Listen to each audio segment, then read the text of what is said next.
Welcome to Pep Talks, a patient experience podcast where we share stories of promise, our culture of connection and care.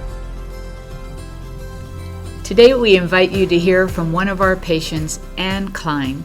Anne received her initial diagnosis of cancer in the midst of the COVID pandemic, adding a layer of suffering on top of the numerous challenges that come with receiving treatment for cancer.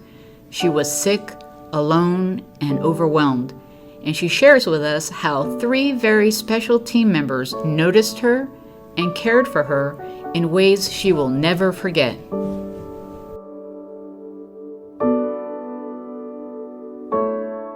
My name is Anne Klein, and I was diagnosed with pancreatic cancer in August of 2020 after having symptoms that I didn't think were cancer-related at all. Started getting multiple tests, trying to figure out what was wrong with me. That's when the surgeon in Vero Beach, Florida, had noticed that there was a suspicious mass on my pancreas. They biopsied it and then determined that it was cancer. And then that's when, immediately when she called me with the results, she referred me to Dr. Hodel at Moffitt right away. Prior to my diagnosis, I was leading a pretty happy, healthy lifestyle. So this really did come out of the blue, which it does for everyone, I'm sure. But especially the timing of it all, I thought, gosh, I'm doing so well and feeling good and losing weight and eating well. But normally a pretty active social person.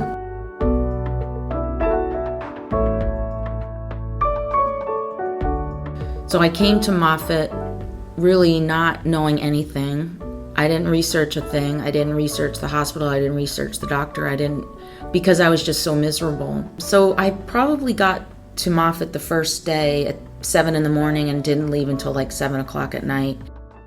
Dr. Hodel started talking to me about the potential of having Whipple surgery, which she was hoping that I would qualify for, and that was dependent on, the series of tests that I was having. It was very exhausting and stressful, and again, still not feeling well. It was pretty trying.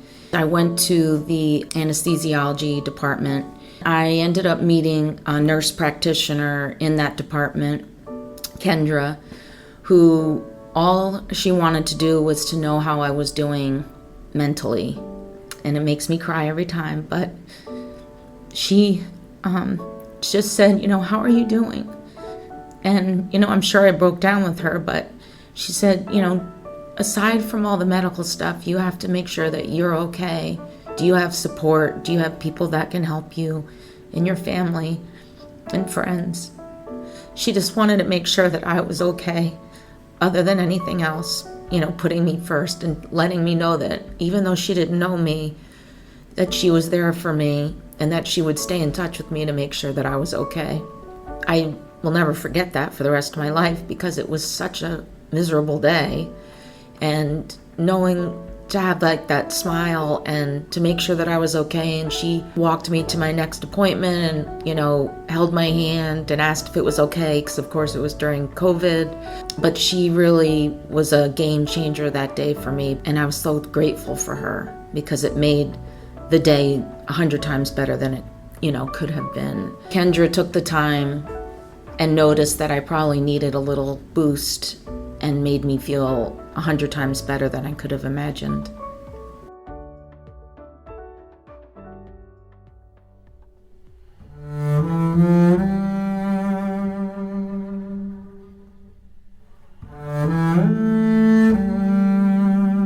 I had my surgery in September of 2020 and was in the hospital for 10 days.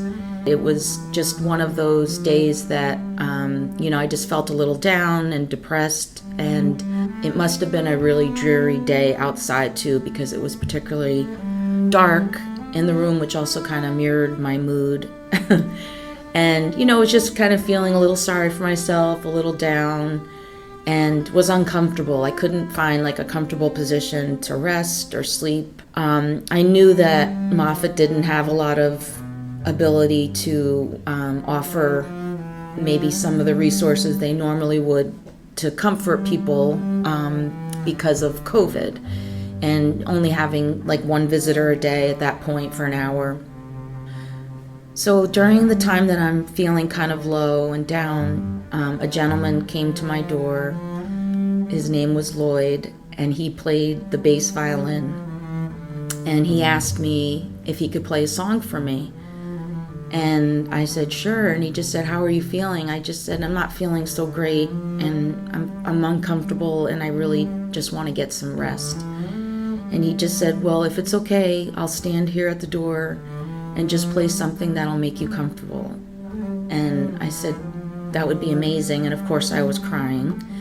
And I wish I could remember the song that he played, but it was the most beautiful thing I'd ever heard in my life, and I'll never forget because I can hear it in my head still.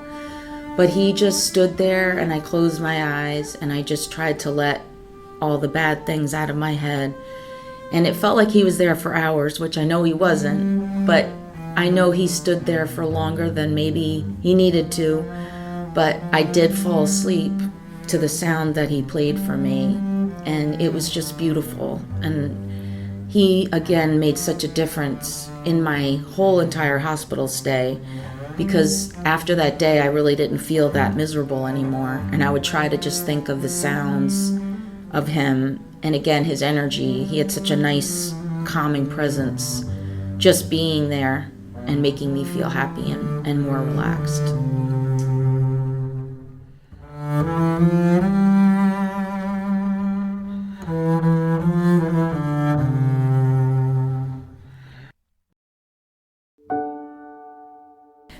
I was at Moffitt for about 6 weeks for radiation treatments and had to come in 5 days a week.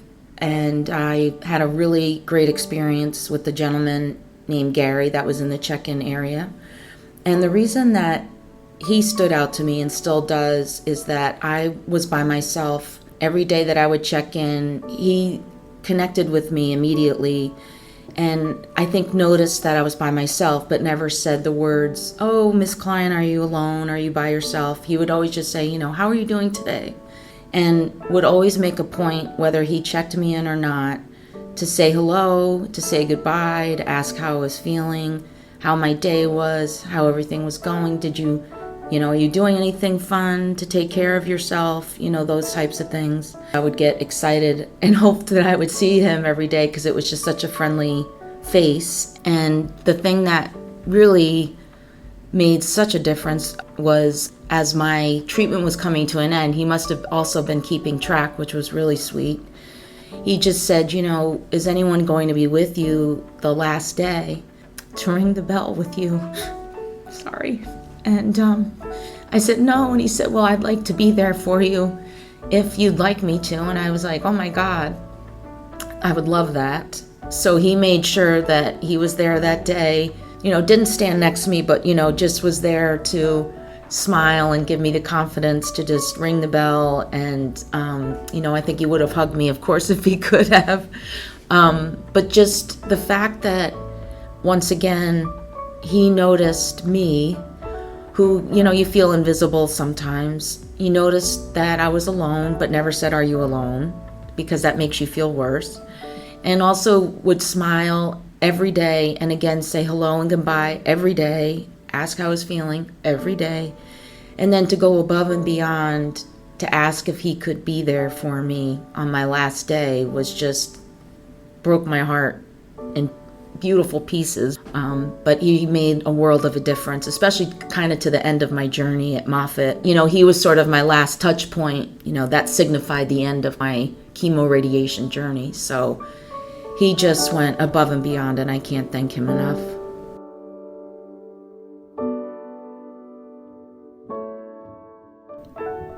We asked Anne what message she had for team members. My message would be, please make eye contact with the patients, because it really makes a difference. I felt like everyone I interacted with at Moffitt was very kind and very nice. But I really want to say, first of all, thank you, because what you do is so life-changing and so important, and I know I couldn't do it. But just remember that we're people, and we're in shock, and we don't want to be here. And we just need people to care and know that we're going to be okay. So I would just say, when you're having a bad day, talk to your friends. Your energy really shifts to every person that you interact with. So if you can be positive, that positivity will really affect that person that really needs it that day.